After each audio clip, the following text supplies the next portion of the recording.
Juges 7, le verset 2 et 3.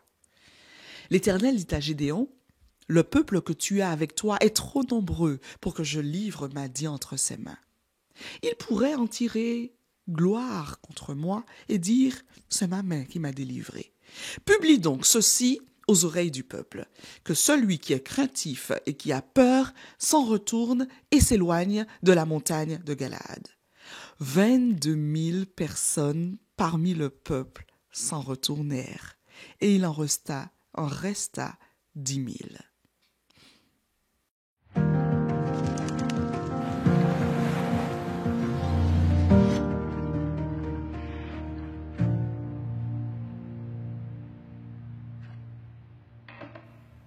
Bonjour, cher ami. Je te propose ce matin de continuer à méditer au travers du livre des Juges.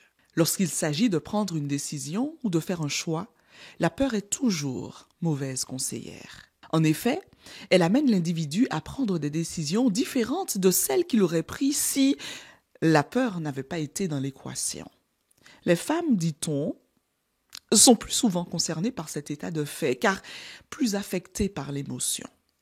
Mais généralement, l'être humain préfère une récompense immédiate plutôt qu'une récompense ultérieure, même si celle-ci est nettement plus importante.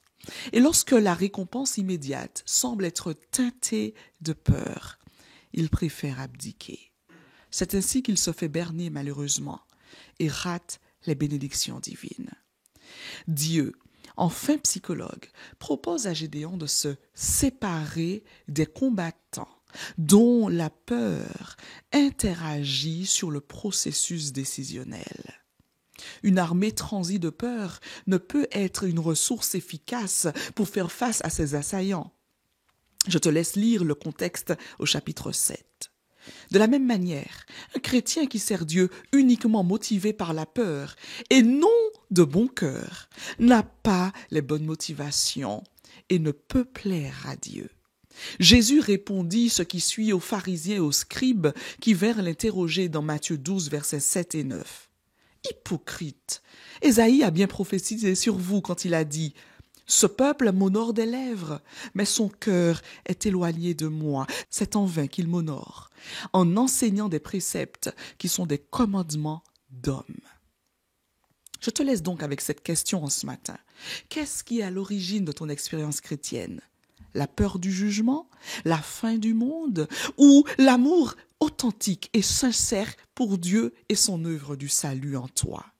Prends le temps de l'auto-analyse en ce matin et sois béni.